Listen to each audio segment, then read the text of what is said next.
Rev up your engines!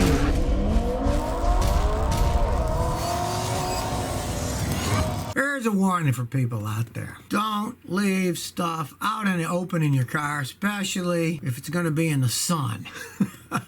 A couple weeks ago, I had a customer, and she left some kind of hairspray sitting on a dash in the hot Texas sun. It was over 100 degrees outside. It exploded, and not only did it make a mess, it broke the sunroof in the car, and it cost a whole bunch of money to fix. Now, of course, you don't want to leave anything worth money in your car. A couple months ago, I had another customer. She left her leather jacket, a camera in her car, just went into a CVS store. She came out, window was broken, it was all gone. You gotta leave things out of your car. It's logical, of course, but don't use any kind of pressurized cans in the hot sun. It can get hot enough. And for safety's sake, people are always stealing things these days. Put it in a console, under the seat, anywhere that people can't see it.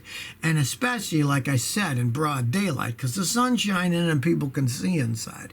At night, it's harder to see, but in the daytime, you don't want to leave things in your car that'll either cause a problem for you, making a mess or breaking stuff, or having other people break your windshield to steal whatever they can see in the car. It sounds silly, but I see it all the time. I gotta warn people. HR Khalid says is putting red transmission fluid with the gas clean the valves. Well, you know it can. We used to do that all the time when I was a young mechanic in the 1960s. But you shouldn't do it today. Because back in those days, no catalytic converters. Guys would actually rev the engine up some, and they would just pour it in the top of the carburetor. It would get in, it would burn, and it actually would clean the valves. Did a good job, too. Today you do that, you will ruin the oxygen sensor. You'll ruin the catalytic converters. So you can't do it on modern cars.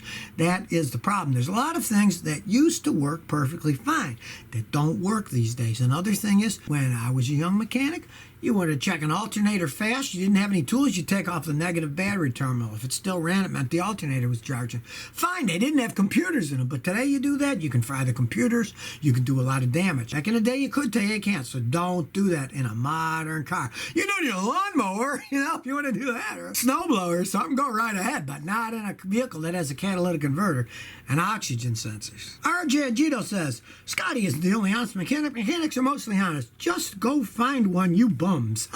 He's talking to everybody else. Hey, he's calling you bums. Go after him. There's honest mechanics. My grandfather was the most honest mechanic I remember in my life. My father used to yell at him because he didn't charge people enough money. But, yeah, there's honest mechanics everywhere. The problem is, honesty is always kind of subverted today, especially where I live in a big city, by the cost of doing business. You take a city like Houston, Texas, big city, land cost a fortune. A guy who's a block from here just paid $1.5 million for a 50 by 100 foot lot. So that's a lot of money. That's a lot of repairs on a car if somebody's going to open a garage on that property. If he's renting the property, you're going to pay a lot in rent. You're going to pay a lot in taxes. Repairs are going to get expensive. You have to realize the area that you're living in, what you're paying for. Now, you don't want to deal with a crooked mechanic, of course. But realize any good mechanic, if you live where I am in a big city, you're going to pay a reasonable amount of money for your repairs because the guy's got to pay his overhead.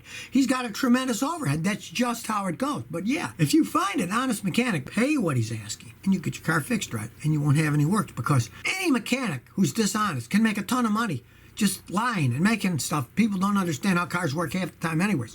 So the crucial thing is to find an honest guy. And if you got to pay a little bit more, hey, find what people charge in your area, and you're going to have to pay that. It's like going to a doctor. You go to a good doctor, it's going to cost a lot of money. You might find a guy, 20 miles away in the country, charges $20 for a visit, but he might not know what the heck he's doing.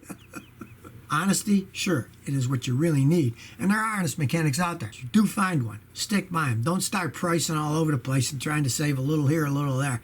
That's a big mistake. I've had people over the years.